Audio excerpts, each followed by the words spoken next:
Hace 7 años, la mujer con la que estaba a punto de casarme me dejó por mi hermano rico. Hoy, en el funeral de nuestro padre, mi hermano entró pavoneándose con ella, irradiando prepotencia.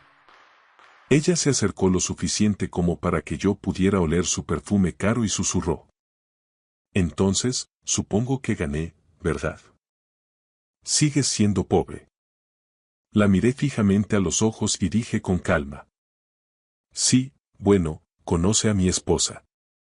Ella se quedó helada, porque junto a mí estaba alguien que nunca esperó ver.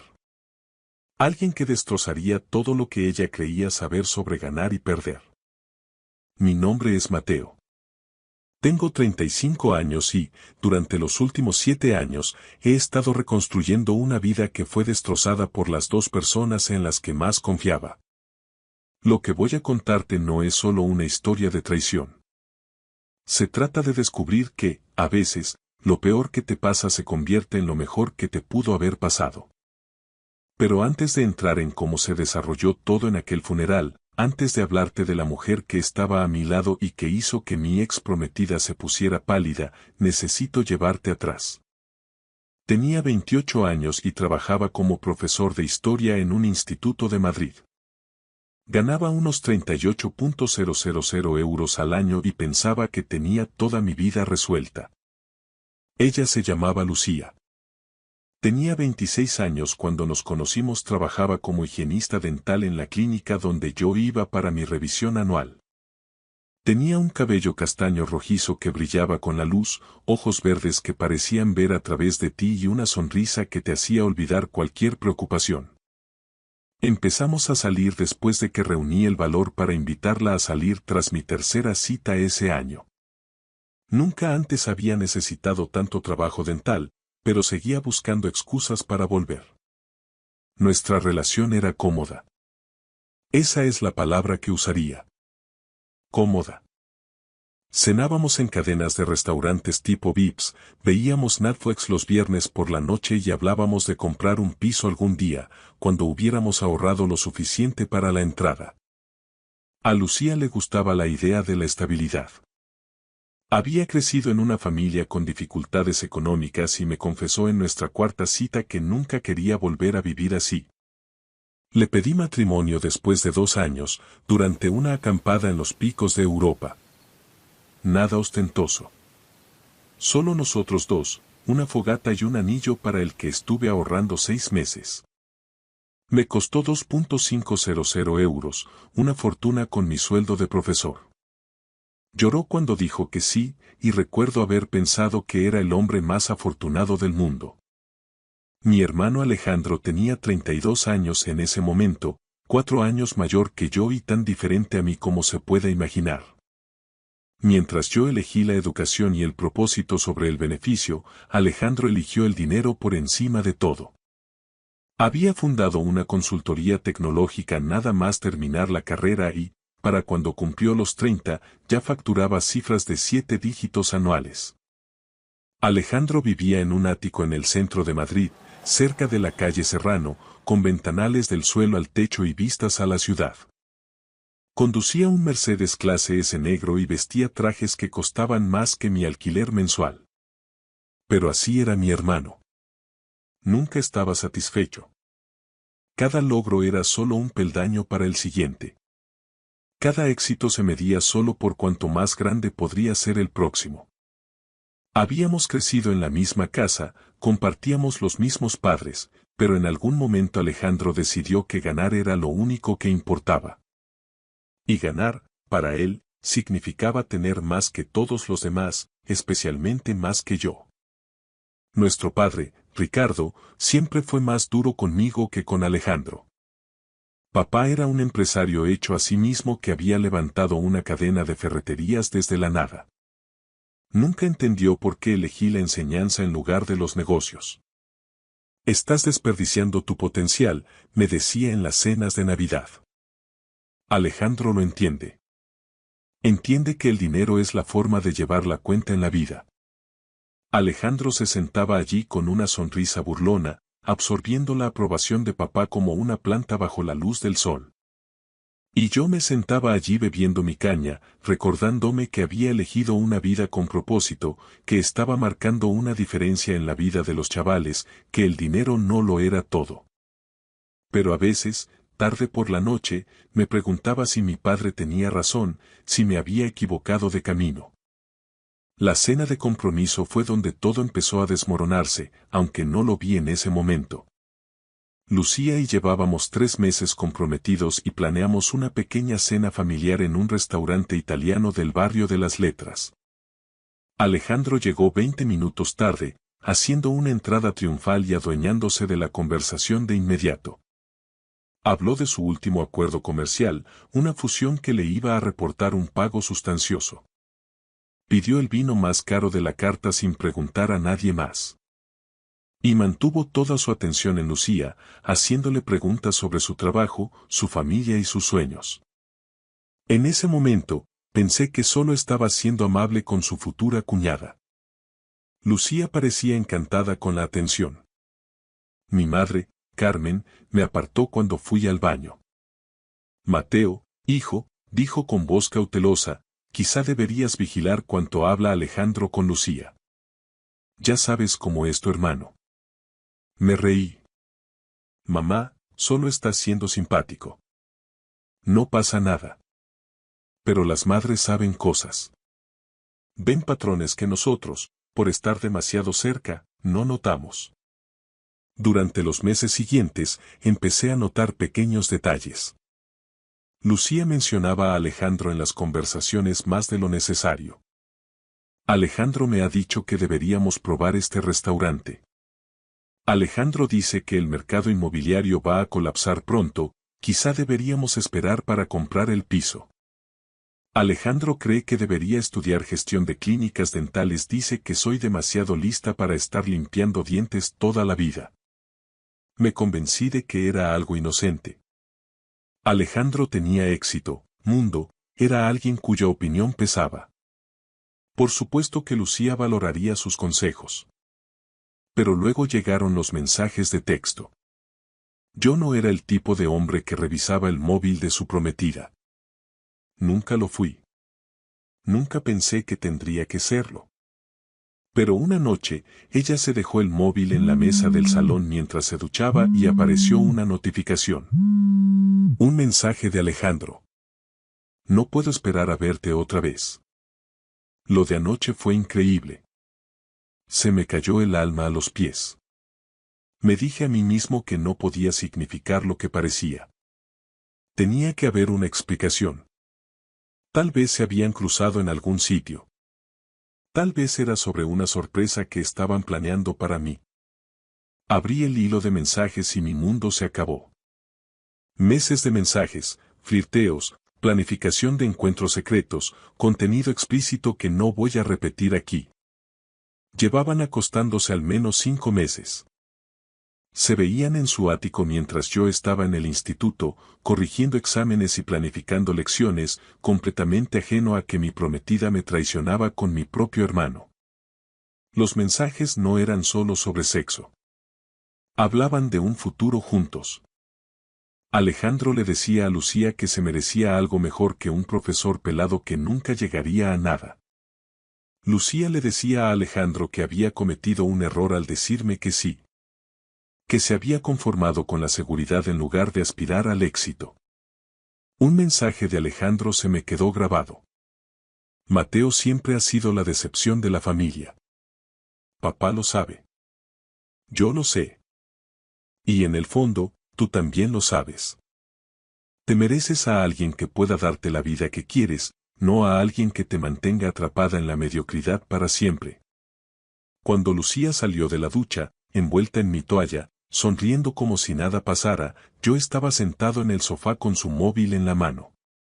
Mateo, ¿qué haces con? Empezó ella. ¿Desde cuándo? Pregunté, con la voz sorprendentemente firme.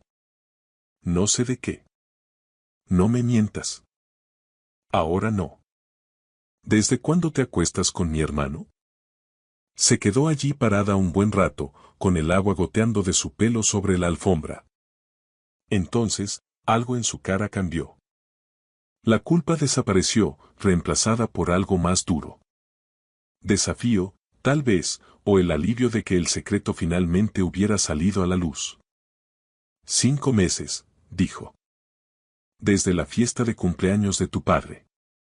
Ese fue el día en que me tocó ser el conductor designado, cuidando de papá, que había bebido de más, asegurándome de que todos llegaran a casa sanos y salvos.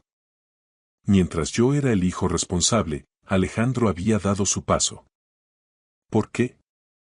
Pregunté, aunque ya sabía la respuesta. Lucía se sentó frente a mí, sin molestarse ya en ocultar nada. Porque Alejandro puede darme la vida que quiero. Mateo, estoy harta de hacer presupuestos para todo.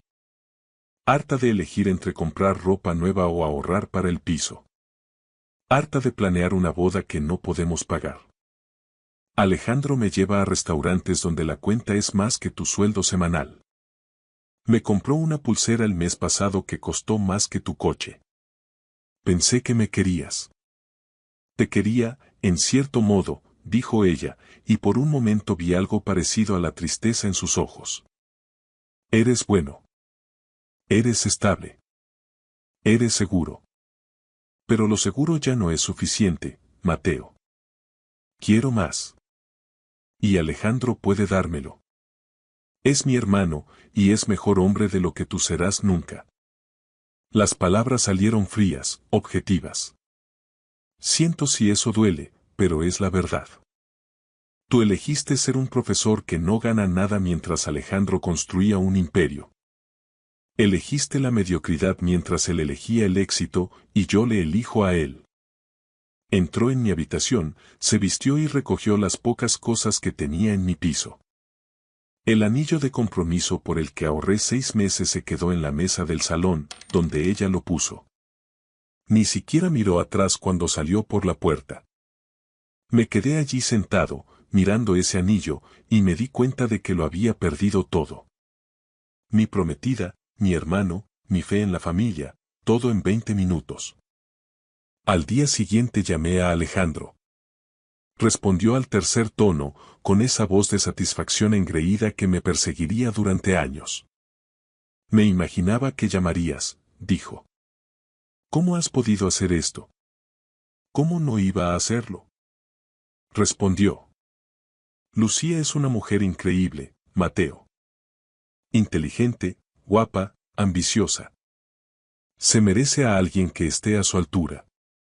Alguien que no se conforme con ser un niñero glorificado cobrando un sueldo de miseria. Estaba prometida contigo y ahora está conmigo. Así funciona el mundo, hermanito. Los fuertes toman lo que quieren. Los débiles se quejan de la justicia. Somos familia, Alejandro. Él se rió. Se rió de verdad. La familia es solo un accidente de nacimiento, Mateo. No significa nada. Lucía me eligió porque soy la mejor opción. Quizá esto te enseñe que tus elecciones tienen consecuencias. Quise conducir hasta su ático y hundirle el puño en la cara, pero no lo hice. Simplemente colgué y me quedé allí sentado, sintiéndome como si alguien me hubiera vaciado por dentro con una cuchara.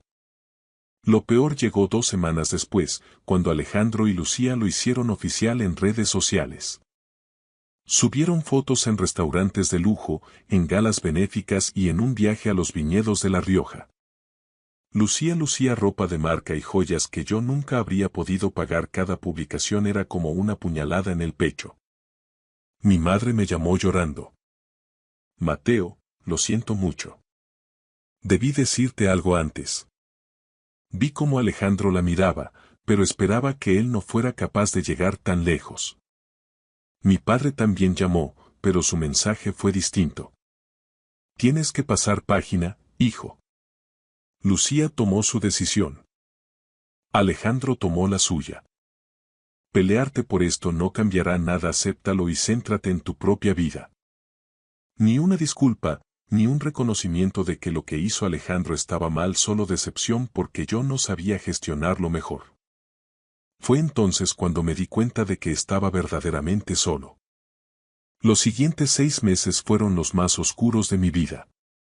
Perdí 7 kilos porque no podía comer y apenas dormía un par de horas seguidas. Iba a trabajar con una cara de muerto, moviéndome por inercia en el instituto mientras me sentía vacío por dentro. Mis alumnos lo notaron. Uno de ellos, un chico llamado Hugo, que siempre se sentaba al fondo, se quedó después de clase un día. Señor Mateo, ¿está bien? Parece muy triste. Intenté restarle importancia, pero Hugo insistió. Mi madre dice que cuando pasas por algo difícil, tienes que seguir adelante de todos modos, incluso cuando no quieres. Dice que así es como se ve la valentía. La madre de Hugo era madre soltera y trabajaba en 2 empleos. La había conocido en las reuniones de padres y profesores, había visto el agotamiento en sus ojos, pero también su determinación. Y aquí estaba su hijo, intentando animar a su profesor que se estaba desmoronando. Esa conversación se me quedó grabada. La madre de Hugo no tenía el lujo de rendirse. Yo tampoco. Empecé a ir a terapia con una psicóloga llamada Dra. Elena Morán. Era cara y afectaba a mi ajustado presupuesto, pero valía cada céntimo. Ella me ayudó a entender que lo que hicieron Alejandro y Lucía no definía mi valor como persona, sino el carácter de ellos. Tú elegiste una carrera basada en valores, me dijo. Ellos se eligieron basándose en la codicia y el estatus. ¿Quién crees que será más feliz a largo plazo? Parecen muy felices en sus fotos, respondí con amargura. Las redes sociales son solo una vitrina de momentos destacados, Mateo. Nadie publica las peleas, las dudas o el momento en que se dan cuenta de que construyeron su relación sobre una traición. Dales tiempo. Empecé a correr. No porque quisiera, sino porque necesitaba sacar la rabia que me quemaba por dentro. 8 kilómetros al día, luego 10, luego 15. El dolor físico era más fácil de manejar que el emocional. Y poco a poco, empecé a sentirme yo mismo otra vez. Pero también tomé una decisión. Se acabó lo de ser la decepción de la familia. Se acabó lo de ser el tipo al que todos subestimaban. Iba a construir algo. Iba a demostrar que mi padre y Alejandro estaban equivocados sobre mí. Solo que aún no sabía qué. La respuesta llegó de un lugar inesperado. Un compañero, el profesor de informática, Gregorio, mencionó que estaba desarrollando una aplicación educativa en sus ratos libres para ayudar a los alumnos a aprender historia mediante líneas de tiempo interactivas y juegos. El problema, dijo Gregorio mientras comíamos en la cantina, es que sé programar el software, pero no sé lo suficiente sobre el currículo de historia para que sea realmente útil. Cada vez que escribo contenido, parece un artículo aburrido de la Wikipedia. ¿Quieres que te eche una mano? Le ofrecí. Esa charla casual se convirtió en una sociedad.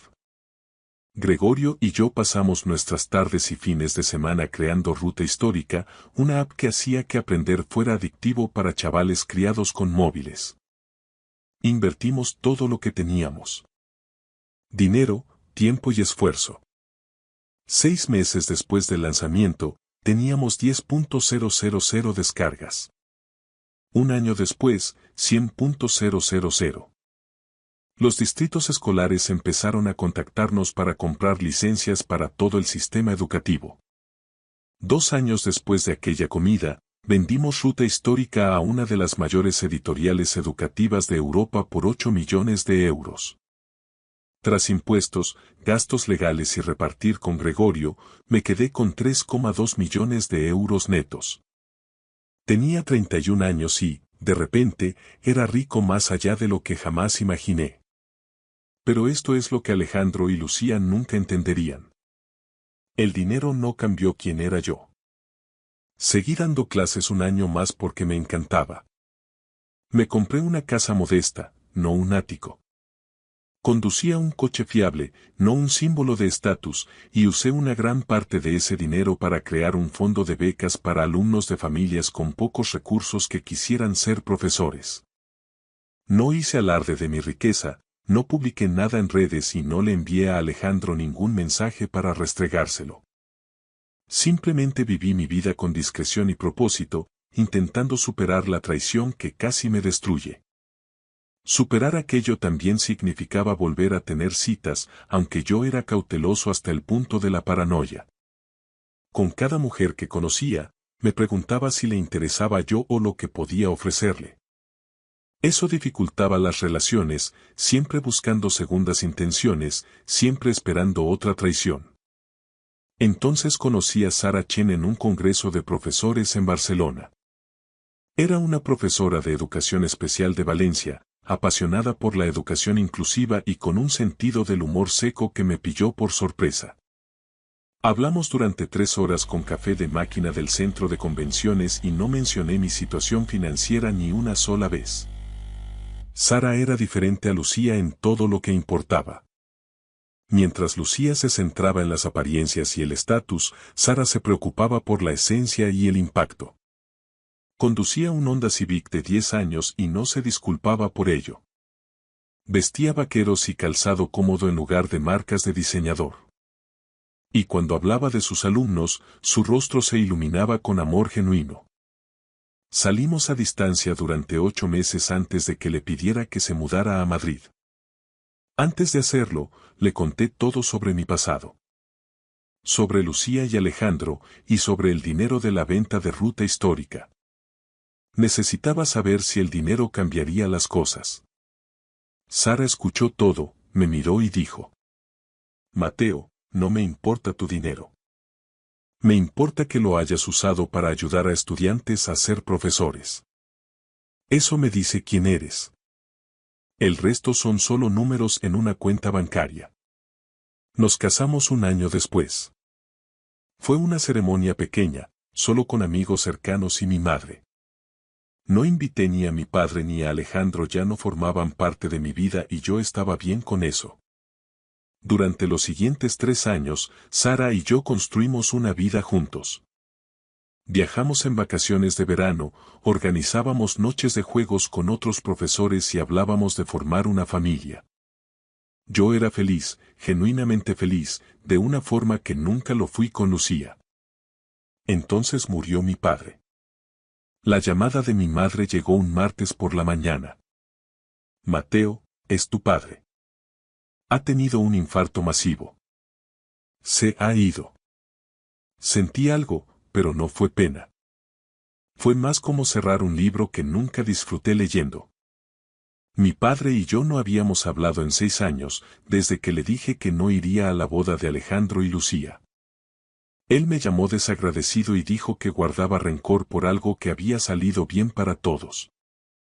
Habrá un funeral, Mateo, dijo mamá. Sé que las cosas han sido difíciles, pero te necesito allí. Por favor, hazlo por mí. Miré a Sara, que me observaba con preocupación. Estaremos allí, le dije a mamá. El funeral fue en la iglesia de San Miguel, la misma donde mi padre había ido a misa cada domingo durante 40 años. Llevaba un traje oscuro y me quedé al fondo con Sara, viendo a la gente entrar. Socios, empleados de sus ferreterías, vecinos y amigos. Entonces entraron Alejandro y Lucía. Habían pasado 7 años desde la última vez que los vi en persona. Alejandro parecía mayor, con canas y arrugas que antes no estaban. Llevaba un traje que probablemente costaba 4.500 euros, pero algo en él parecía disminuido, como si se esforzara demasiado por parecer exitoso. Lucía iba de su brazo, con un vestido negro que gritaba caro. Había envejecido bien, seguía siendo guapa, pero había algo duro en su rostro ahora. Nos vieron allí parados con Sara.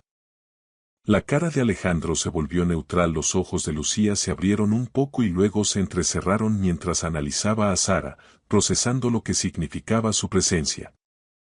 Después del servicio, la gente se reunió en el salón parroquial para tomar café. Yo estaba con Sara escuchando historias de un antiguo socio de mi padre cuando Alejandro se acercó. Mateo, dijo, tendiendo la mano como si fuéramos conocidos de negocios. Gracias por venir. Miré su mano un buen rato antes de estrecharla brevemente. Mamá me pidió que estuviera aquí. Ya, la sonrisa de Alejandro fue forzada. Esto es incómodo. ¿Lo es? Pregunté. No lo había notado. Lucía apareció al lado de Alejandro y vi sus ojos evaluando a Sara con el cálculo de un joyero examinando el trabajo de la competencia. Mateo, dijo Lucía con voz empalagosa. Ha pasado tanto tiempo. No el suficiente, respondí con calma. Ella se rió como si fuera un chiste. Sigues resentido, ya veo, después de todos estos años. Sara me apretó la mano suavemente, un recordatorio para mantener la calma. No estoy resentido, dije. Estoy agradecido. Me hicisteis un favor. La sonrisa de Lucía flaqueó. ¿Un favor? Me mostraste quién eras realmente antes de que cometiera el error de casarme contigo. Eso vale más que cualquier anillo. Alejandro dio un paso al frente en modo protector. Vamos, Mateo. Estamos en el funeral de nuestro padre. ¿No podemos ser civilizados? Estoy siendo civilizado, dije. Lo civilizado sería ignoraros por completo. Lo que me hicisteis no fue civilizado, Alejandro. Fue crueldad calculada, pero he pasado página. Claramente, dijo Lucía con sarcasmo mirando a Sara. Aunque, debo decir, esperaba que terminaras con alguien un poco más. Impresionante. Fue entonces cuando Sara habló, con voz firme. ¿Impresionante en qué sentido? ¿Moralmente? ¿Profesionalmente? Porque estoy bastante segura de que te supero en ambos aspectos. Lucía se puso roja. Perdona. Me has oído, continuó Sara. No te conozco y, sinceramente, no quiero. Pero sé lo que le hiciste a mi marido hace 7 años y sé que las personas que construyen sus relaciones sobre la traición rara vez terminan siendo felices. Oh, somos muy felices, soltó Lucía demasiado rápido. El negocio de Alejandro va de maravilla. Tenemos todo lo que podríamos desear. Excepto integridad, sentenció Sara. Alejandro tensó la mandíbula. No sabes nada de nosotros.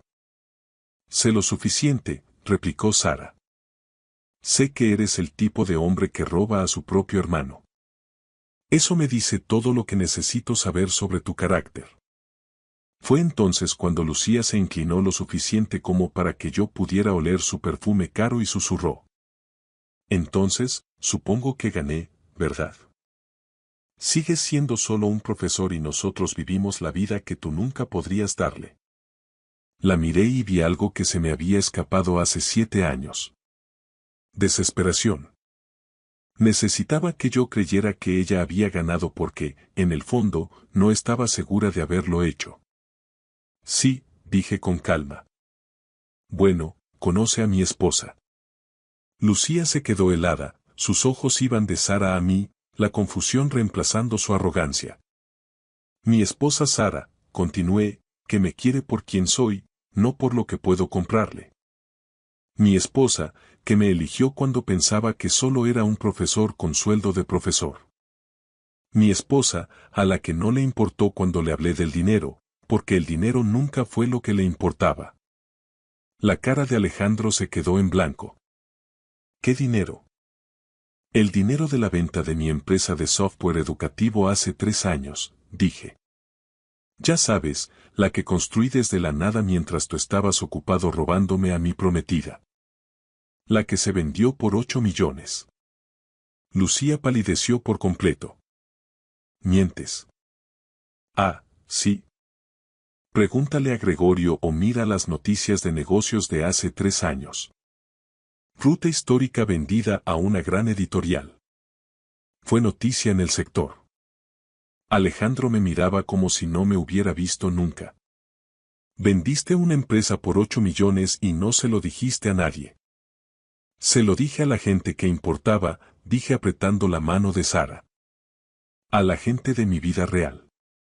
Vosotros dejasteis de ser parte de mi vida el día que me traicionasteis.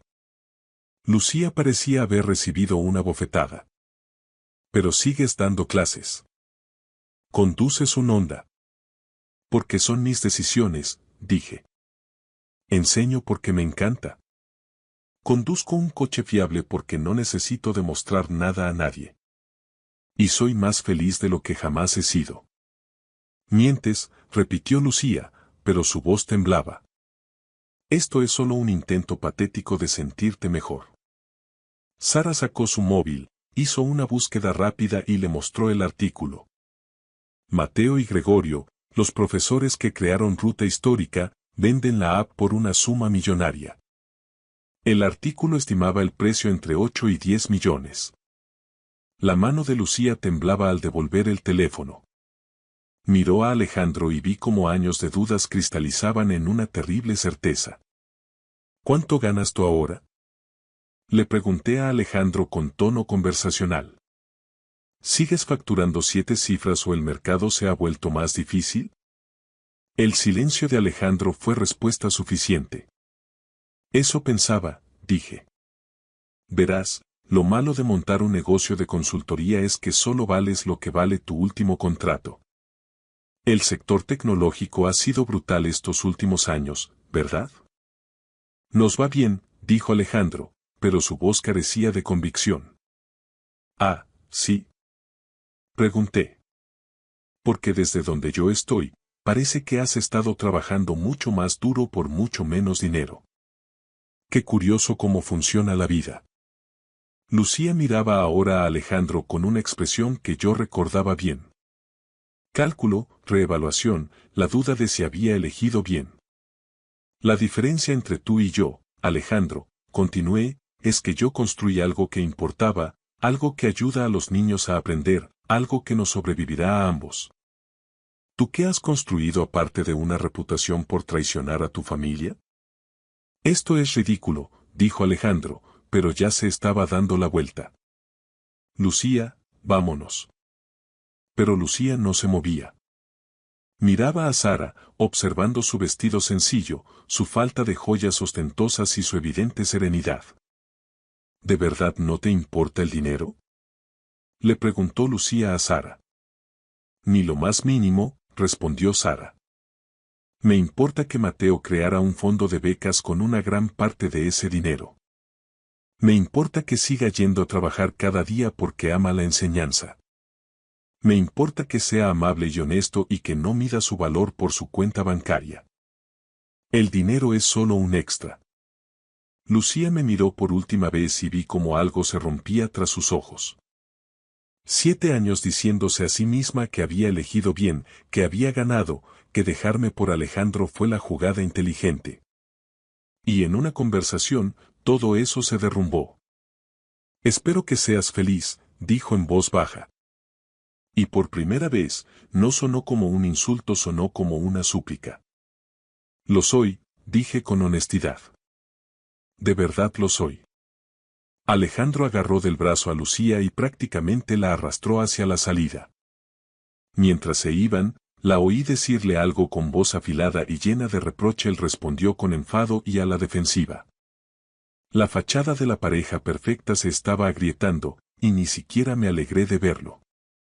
Mi madre apareció a mi lado, habiendo observado todo desde el otro lado de la sala. Eso ha sido intenso, susurró. Han sido 7 años de espera, respondí. Tu padre habría estado orgulloso, dijo mamá. No de Alejandro, sino de ti. Estaba equivocado contigo, Mateo. Creo que lo supo al final, pero era demasiado testarudo para admitirlo. Miré alrededor del salón parroquial a la gente despidiéndose de mi padre y me di cuenta de que yo ya me había despedido hacía años. Cuando él eligió el éxito de Alejandro sobre mi dignidad, cuando dejó claro que el dinero importaba más que el carácter. ¿Estás listo para ir a casa? Preguntó Sara. Más que listo. Mientras caminábamos hacia el coche, pensé en todo lo ocurrido. Hace 7 años, perder a Lucía me pareció el fin del mundo. Ahora comprendía que había sido el principio de algo mejor. Alejandro se llevó a Lucía pensando que ganaba una competición, pero lo único que hizo fue salvarme de un matrimonio que nos habría envenenado lentamente a ambos. Lucía quería a alguien que le comprara cosas, Alejandro quería un trofeo para demostrar su superioridad. Se merecían el uno al otro. Yo encontré a alguien que me veía de verdad y amaba lo que veía. Alguien que me eligió cuando solo era un profesor y no cambió al saber que era rico. Alguien que valoraba lo mismo que yo, que me hacía reír y que me hacía querer ser mejor. Eso no es ganar ni perder, eso es, finalmente, encontrar a la persona adecuada. 6 meses después del funeral, recibí una llamada de mi madre. Mateo, pensé que deberías saberlo. Alejandro y Lucía se están divorciando. Siento oír eso, dije, y lo decía en serio. No porque quisiera que fueran felices juntos, sino porque el divorcio es doloroso para cualquiera. Lucía lo dejó, continuó mamá. Al parecer, tenía una aventura con uno de los socios de Alejandro, alguien más rico. Alejandro está destrozado. Pensé en eso un momento. Lucía haciéndole a Alejandro exactamente lo mismo que me hizo a mí. La simetría era casi poética. ¿Cómo se lo está tomando Alejandro? Pregunté. Mal. Me llamó anoche llorando. Dijo que no entendía cómo Lucía podía hacerle esto después de todo lo que le había dado. Me reí. No pude evitarlo. Lo dice totalmente en serio, añadió mamá. Intenté señalarle la ironía, pero no quiso escuchar. Me ha preguntado si estarías dispuesto a hablar con él. Dile que espero que encuentre a alguien que le quiera por quien es, no por lo que puede ofrecer. Y dile que ese es el único consejo que estoy dispuesto a darle. Mamá guardó silencio un momento. Realmente has pasado página, ¿verdad? Sí, dije, mirando al otro lado de la sala donde Sara corregía exámenes en la mesa de la cocina, totalmente absorta en su trabajo. Resulta que la mejor venganza es simplemente vivir bien. Eso fue hace 2 años. Sara y yo ahora tenemos una hija, Emma, que tiene 14 meses, la determinación de su madre y, al parecer, mi testarudez. Seguimos enseñando, seguimos viviendo en nuestra casa modesta y seguimos conduciendo coches fiables. Veo a mi madre con regularidad, ella es parte de la vida de Emma, una abuela cariñosa que por fin entiende que el éxito no se mide en euros. No he vuelto a hablar con Alejandro desde el funeral, lo último que supe es que trabaja como consultor para la firma de otro, intentando reconstruir su reputación. Lucía va por su 3er matrimonio, aún persiguiendo la riqueza, aún convencida de que el próximo hombre rico finalmente la hará feliz. El fondo de becas que establecí ya ha enviado a 12 estudiantes a la universidad para ser profesores. 3 de ellos ya se han graduado y enseñan en comunidades desfavorecidas. Eso me importa más que cualquier cantidad de dinero en mi cuenta. A veces me preguntan si pienso en cómo habría sido mi vida si Lucía no me hubiera dejado por Alejandro. Y la verdad es que sí lo pienso. Pienso en que estaría casado con alguien que me veía como un medio para un fin en lugar de como un compañero. Pienso en que no habría conocido a Sara, ni tendría a Emma, ni habría construido algo que realmente importa. Lo que Alejandro y Lucía me hicieron fue una de las cosas más crueles que se pueden hacer a otra persona. Traicionaron mi confianza, destruyeron mi familia y casi me rompen por completo. Pero también me liberaron para convertirme en quien debía ser. Aquel día en el funeral, cuando Lucía preguntó si ella había ganado, hacía la pregunta equivocada. Esto nunca fue una competición. Eran 2 personas tomando decisiones sobre qué tipo de vida querían vivir y qué tipo de persona querían ser. Yo elegí la integridad sobre la apariencia, el propósito sobre el beneficio y el amor real sobre el estatus conveniente. Y 7 años después, allí en aquel salón con Sara a mi lado, vi a Lucía darse cuenta de que había elegido mal. Eso no es venganza, es solo el karma presentándose finalmente a cobrar lo que se le debe. Lo mejor es que no tuve que hacer nada excepto vivir mi vida, ser honesto, trabajar duro y amar a quienes lo merecían. Todo lo demás se cuidó solo. Así que sí, Lucía, supongo que podrías decir que ganaste. Te llevaste a Alejandro, su dinero y el estilo de vida que querías por un tiempo. Pero yo me llevé a Sara. Me llevé a Emma. Me llevé la paz. Conseguí construir algo significativo. Y puedo dormir por la noche sabiendo que cada cosa en mi vida me la he ganado honestamente, la he elegido deliberadamente y está construida sobre una base que no se desmoronará en cuanto aparezca alguien más rico. Dime tú quién ha ganado. Gracias por escuchar mi historia hasta el final. Si resonó contigo, dale like, escribe en los comentarios qué fue lo que más te tocó y no olvides decir de dónde eres. Suscríbete al canal, vienen muchas más historias. 17 años de matrimonio, 3 hijos, una vida perfecta. O eso creía hasta que encontré esos mensajes. 6 meses de mentiras. Ella había planeado una cena para el viernes con su amante. Reservé la mesa de al lado y llevé a la esposa de él como mi pareja. Lo que pasó después se hizo viral. Me llamo Alejandro. Tengo 44 años y, hasta hace 3 semanas, pensaba que tenía un matrimonio sólido. Soy socio director en un bufete de abogados de tamaño medio en el centro de Madrid. Las horas son brutales. Los casos son exigentes, pero el trabajo paga lo suficiente para permitirnos un chalet de 4 dormitorios en Las Rozas y las matrículas del colegio privado de nuestros 3 hijos. Mi esposa, Lucía, es la directora de recursos humanos en un gran grupo hospitalario. Es una mujer inteligente, organizada, siempre supe que sabía cómo manejar a la gente, o eso pensaba. Nos conocimos en la Universidad Complutense. Ambos éramos ambiciosos y teníamos hambre de éxito. Ella estudiaba relaciones laborales mientras yo me esforzaba en la Facultad de Derecho. Nos casamos jóvenes, tal vez demasiado, pero funcionó. O al menos eso creía yo. Alba llegó cuando Lucía tenía 23 años.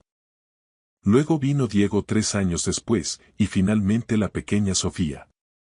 3 niños, 3 personalidades diferentes, todos necesitando atención. Ni Lucía ni yo teníamos tiempo suficiente para dar.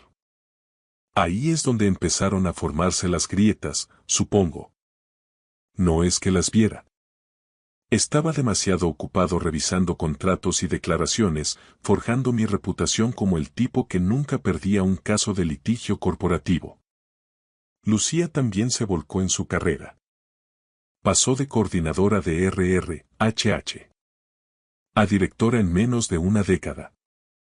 Éramos una pareja de poder, decía la gente. El tipo de unión que parecía perfecta desde fuera. El problema de parecer perfecto es que dejas de comprobar si algo se está pudriendo por debajo. Fue un jueves por la noche cuando todo cambió. Acababa de cerrar un caso masivo. 3 meses de jornadas de 18 horas que finalmente dieron sus frutos cuando el jurado falló a nuestro favor. Mi cliente se llevó una indemnización de 7 cifras y yo me llevé un bono de socio que cubriría el primer año de Alba en cualquier universidad que eligiera. Estaba agotado pero satisfecho, listo para desplomarme en la cama y tal vez tomarme un fin de semana largo para reconectar con mi familia. Llegué a casa sobre las 23. La casa estaba a oscuras, excepto por la luz de la cocina. El coche de Lucía estaba en la entrada, lo que me sorprendió. Me había enviado un mensaje antes diciendo que se iba a tomar algo con su amiga Elena después del trabajo. Imaginé que habría vuelto en un Cabify.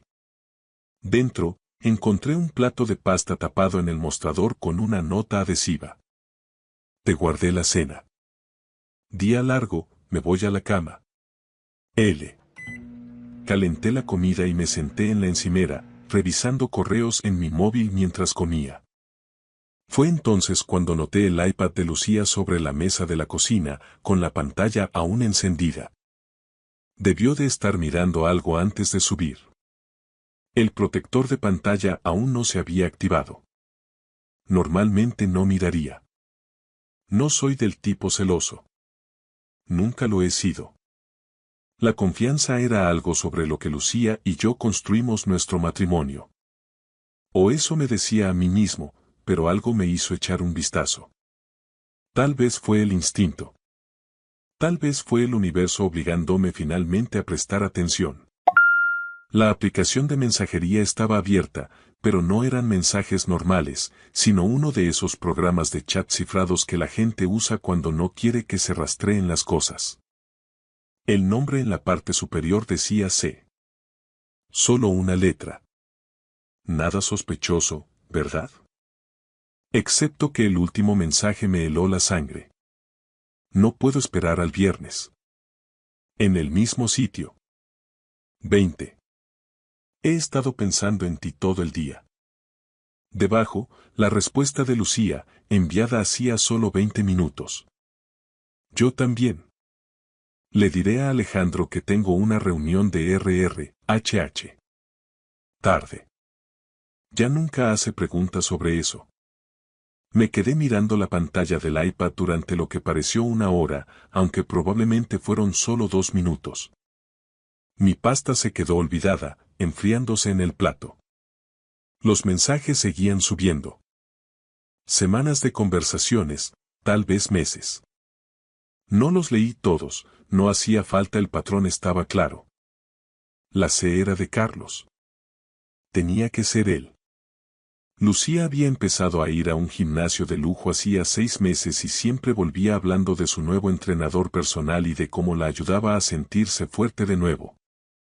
Carlos Fuentes, dueño del Apex Fitness en el centro de Madrid. Me había enseñado su Instagram una vez. Un tipo esculpido, de unos 40 años, con una sonrisa que probablemente debilitaba a cualquiera. Yo mismo la había animado, diciéndole que era genial que sacara tiempo para ella. ¡Qué idiota había sido! Mi primer instinto fue subir, despertarla y exigir respuestas, lanzarle el iPad a la cara. Pero algo me detuvo. Quizás fue el abogado que llevo dentro, el que sabe que nunca confrontas a alguien hasta tener todas las pruebas alineadas. Fue un entendimiento frío. Esto requería estrategia, no emoción. Hice fotos de la pantalla, de cada mensaje que pude encontrar. Luego volví a colocar el iPad exactamente donde estaba y terminé mi pasta como si nada hubiera pasado, aunque cada bocado me supiera a cartón. Cuando subí, Lucía dormía o fingía dormir. Durante 17 años había mirado ese rostro creyendo que conocía a la persona que había detrás. Me puse el pijama en la oscuridad y me quedé mirando al techo, analizando las implicaciones legales. Bienes gananciales, 3 hijos menores, la diferencia de ingresos, la custodia. Ya estaba construyendo el caso. A la mañana siguiente, Lucía estaba en la ducha y su móvil cargando en la mesilla. Su código era el cumpleaños de Alba, no lo había cambiado en años. Abrí la aplicación de chat y vi más mensajes de esa noche. Carlos diciéndole que no podía dormir pensando en ella y Lucía respondiendo que había soñado con él. El tipo de intimidad que debería haber ocurrido entre nosotros, pero que faltaba desde hacía años. Busqué más atrás y encontré el nombre de un restaurante. The Penthouse, un sitio exclusivo en la planta 11 de la Plaza de Santa Ana, con vistas a todo Madrid. Mesa junto a la ventana, reserva a nombre de Fuentes para las 20. Memoricé todo y dejé el teléfono en su sitio. Lucía salió del baño envuelta en una toalla. Sonrió al verme despierto. Buenos días. No te oí llegar anoche. ¿Cómo fue el caso? Su voz era cálida, casual, como si nada en el mundo estuviera mal. Como si no estuviera mensajeándose con otro hombre mientras yo dormía a su lado. Ganamos, dije, imitando su tono. El jurado deliberó en solo 2 horas. Eso es increíble, se acercó y me dio un beso en la frente. Olía a su champú de siempre. Estoy tan orgullosa de ti. Deberíamos celebrarlo. Quizás este fin de semana, respondí. Primero tengo mucho trabajo de seguimiento. Ella asintió mientras elegía su ropa. Tengo esa reunión de RRHH. El viernes por la tarde. No llegaré antes de las 21:30. Ahí estaba. La mentira soltada con naturalidad. ¿Cuántas veces lo habría hecho? No hay problema, dije con voz firme. Pediré pizza para los niños. Lucía me sonrió a través del espejo. Eres el mejor, ¿lo sabes? Le devolví la sonrisa, intentando parecer un buen marido. Eligió una blusa azul, la que resaltaba sus ojos, y siguió preparándose para otro día de fingir que nuestro matrimonio estaba bien. La observé seguir su rutina y no sentí nada más que una fría determinación. El viernes por la mañana empezó como cualquier otro. Lucía se despidió con un beso a las 7:30, termo en mano, recordándome que llegaría tarde por la reunión. Vi su BMW alejarse por la calle arbolada y me puse a trabajar en lo que mejor sé hacer. Construir un caso hermético, pero esta vez contra mi propia esposa. Primero llamé a mi hermano, Marcos. No buscaba apoyo emocional, sino su pericia en informática forense para una empresa de ciberseguridad. Si alguien podía documentar todo sin levantar sospechas, era él. Nos vimos en una cafetería tranquila. Le enseñé las capturas y su rostro se endureció. Lo siento, hermano. ¿Cuánto tiempo lleva esto? Al menos 6 meses. Necesito saberlo todo. Mensajes, llamadas, ubicaciones. ¿Puedes hacerlo sin que se entere? Él asintió. Si me das acceso a su cuenta de iCloud 5 minutos, puedo clonar los datos remotamente. Todo se guarda allí. Ella no lo sabrá nunca. Esa tarde, mientras Lucía trabajaba y los niños estaban en el colegio, instalé el software que Marcos me dio en su portátil. En 1 hora, recibí un mensaje. Lo tengo todo.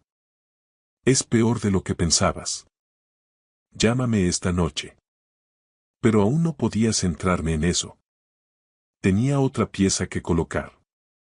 Había investigado a Carlos Fuentes. 30 minutos en Google me lo dijeron todo.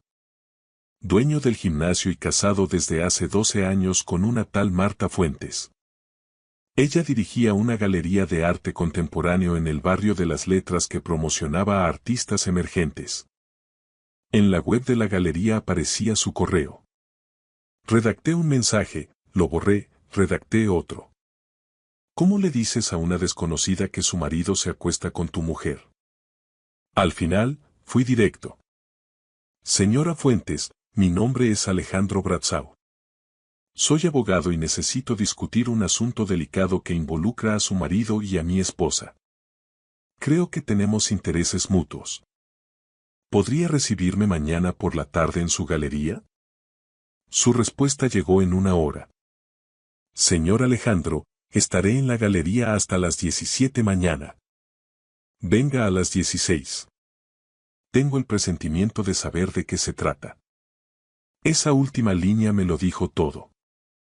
Ella ya sospechaba. No estaba solo en esto. Llegó la noche del viernes.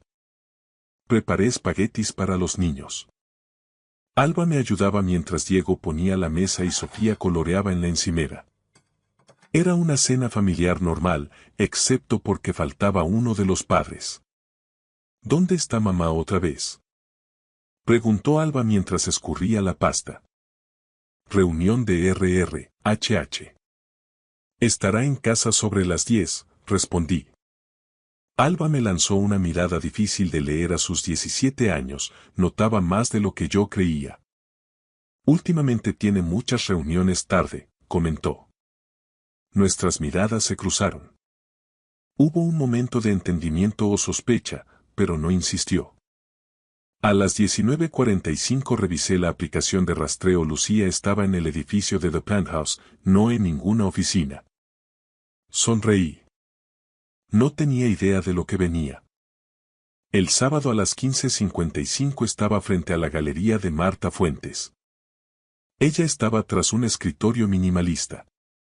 Era alta, elegante, con el pelo oscuro recogido en un moño impecable. Parecía la viva imagen del éxito. Al entrar, nuestras miradas se cruzaron y supo de inmediato quién era yo. Señor Alejandro, dijo ella con pasos medidos. Alejandro, por favor, le tendí la mano. Me llevó a su despacho. No me dejó ni hablar antes de decir. Tenías razón. Sé de qué va esto.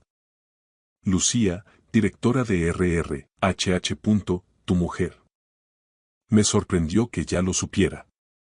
Me explicó que encontró cargos de hoteles en su tarjeta conjunta hacía 3 meses. Carlos dijo que eran reuniones con clientes, pero luego ella encontró mensajes. Marta había contratado a un detective privado el mes pasado que lo confirmó todo. Su marido y mi mujer se veían cada viernes desde hacía 6 meses. Le enseñé las capturas de pantalla de mi móvil. Se creen muy listos, dijo ella con la mandíbula tensa, pero son solo clichés. El manual del cónyuge infiel, palabra por palabra. Me enseñó fotos de su detective. Lucía con un vestido rojo que yo nunca había visto, Carlos con un traje caro, riendo como adolescentes enamorados en The Penthouse. Se me revolvió el estómago, pero mantuve la calma. Quiero proponerte algo, le dije. No es venganza exactamente, es justicia. Tienen otra cena planeada el próximo viernes. Quiero estar en la mesa de al lado, y quiero que tú estés conmigo. Marta sonrió lentamente. ¿Quieres confrontarlos públicamente? No de inmediato. Primero, que nos vean juntos. Que entren en pánico. Y cuando sea el momento, presentamos todo. Mensajes, fotos, cronología. Delante de testigos. Marta aceptó, pero con una condición. Necesitaba ayuda legal. Carlos estaba ocultando dinero del gimnasio, desviándolo para, probablemente, dejarla. Hecho, le aseguré. Mi bufete se encargará de investigarlo discretamente. Nos dimos la mano. Esto no era por el dolor, era por retomar el control de mi propia narrativa. La semana siguiente pasó como una condena de cárcel. Lucía seguía con su sonrisa practicada, jugando a ser la esposa y madre devota. Cenábamos juntos, ayudábamos con los deberes, veíamos la tele. La familia perfecta. Pero yo contaba las horas para el viernes.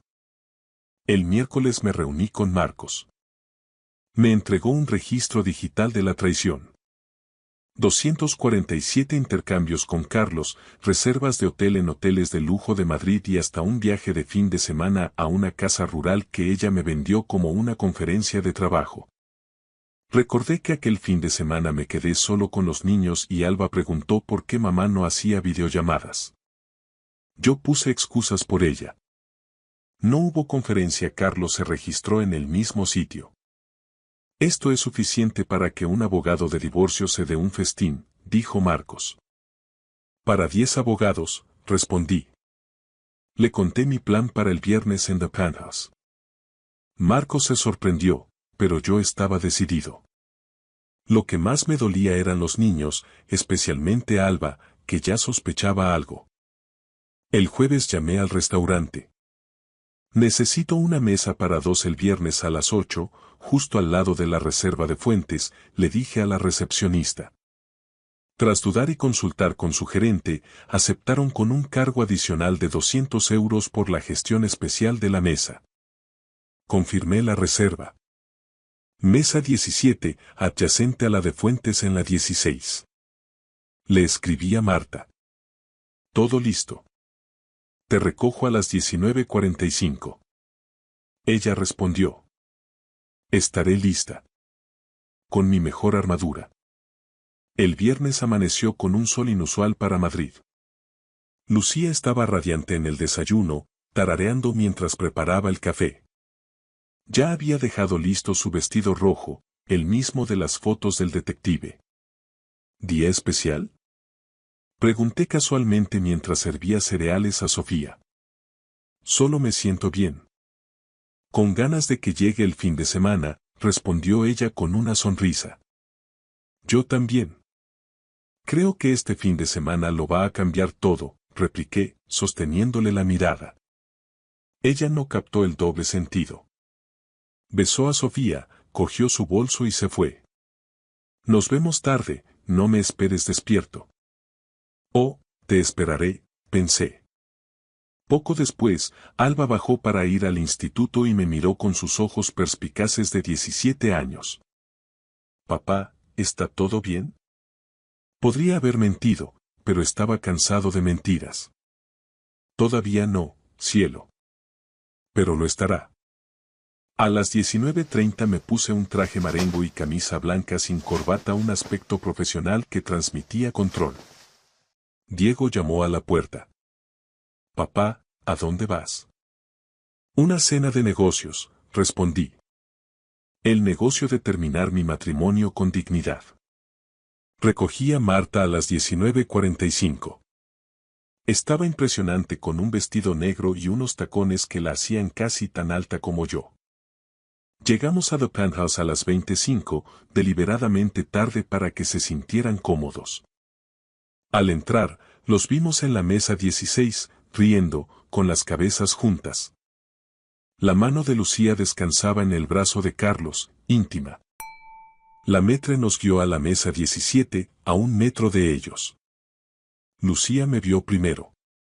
Se puso tan pálida que pensé que se desmayaría. Retiró la mano del brazo de Carlos como si se hubiera quemado. Carlos se giró y su expresión de asombro se convirtió en miedo al ver a Marta a mi lado. Alejandro, susurró Lucía con voz entrecortada. ¿Qué haces aquí? Cenando, dije con calma mientras ayudaba a Marta a sentarse. Lo mismo que vosotros. Qué coincidencia encontrarnos. Pensé que tenías una reunión de RRHH. Hola, Carlos. ¿Sorprendido de verme? Añadió Marta con voz gélida. Marta, ¿puedo explicarlo?, empezó Carlos. Oh, seguro que sí, le interrumpió ella. Eres muy creativo. Aunque eso de trabajar tarde con clientes es un poco cliché, ¿no crees? Otros comensales empezaron a fijarse. Lucía intentó reaccionar. Alejandro, esto no es lo que parece. Me reí.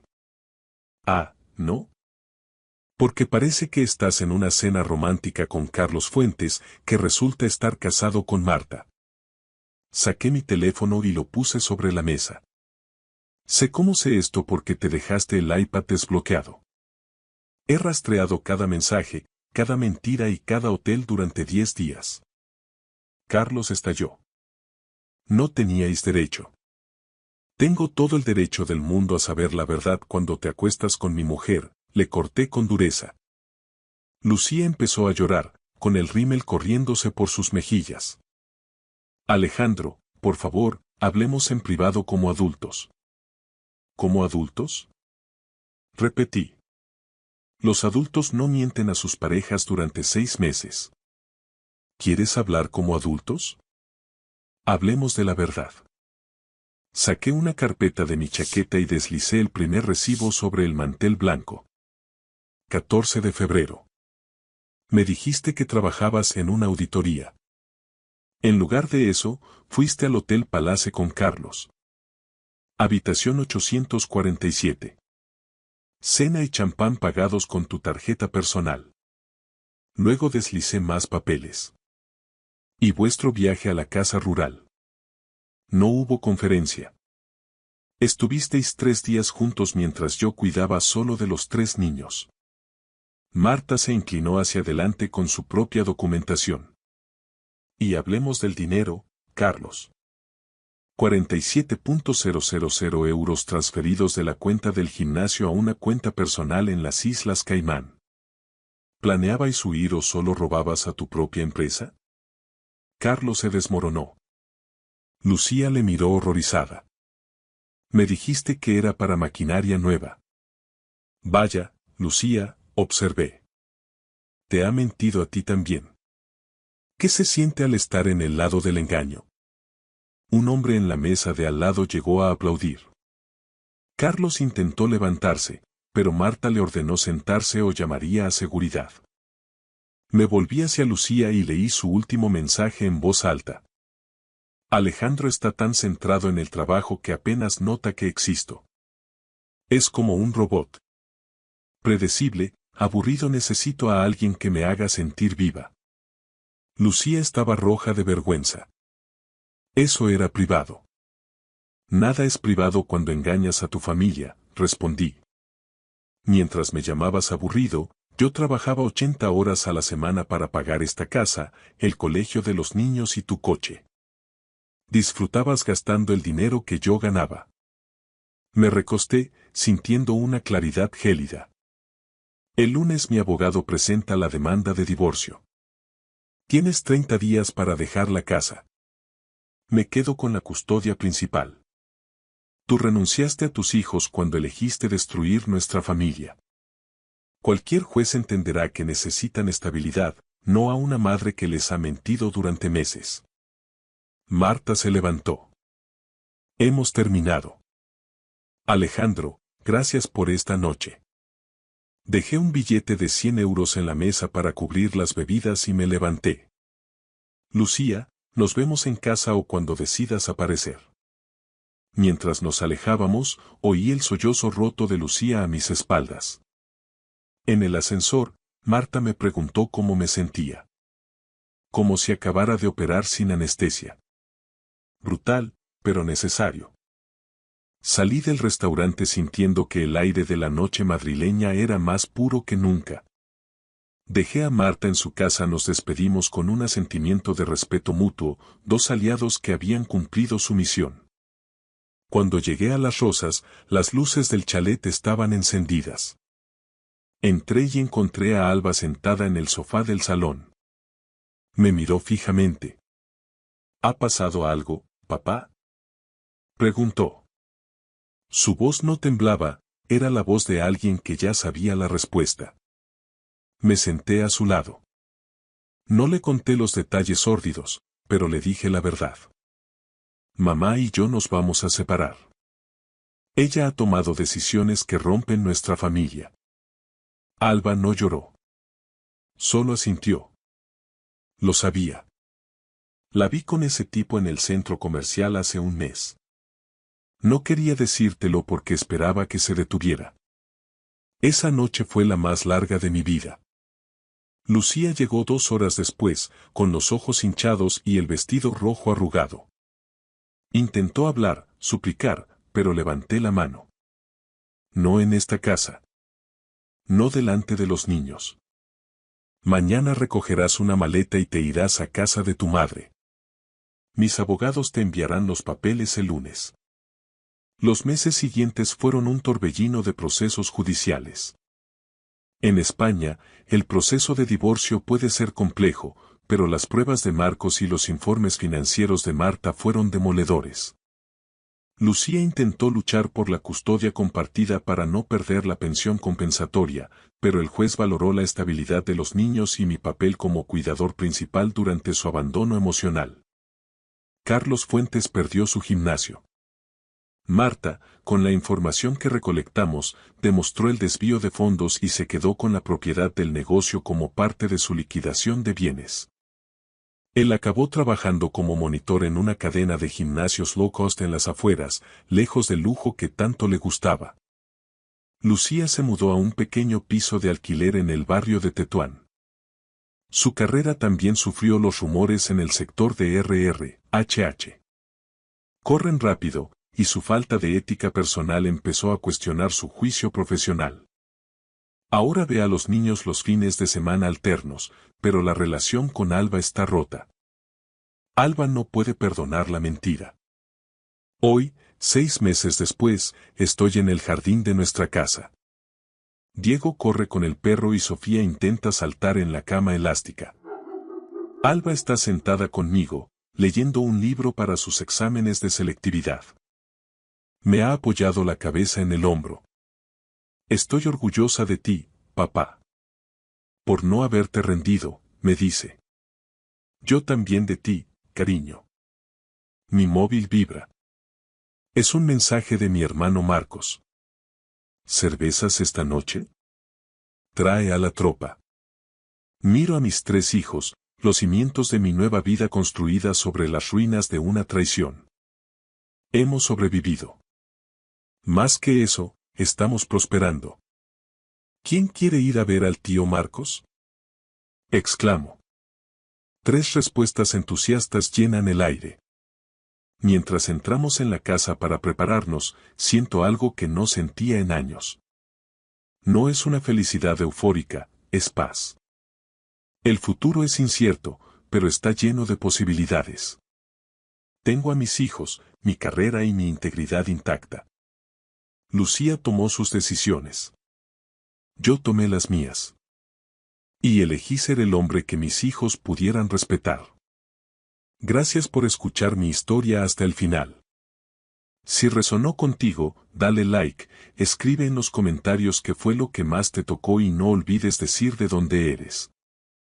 Suscríbete al canal, vienen muchas más historias.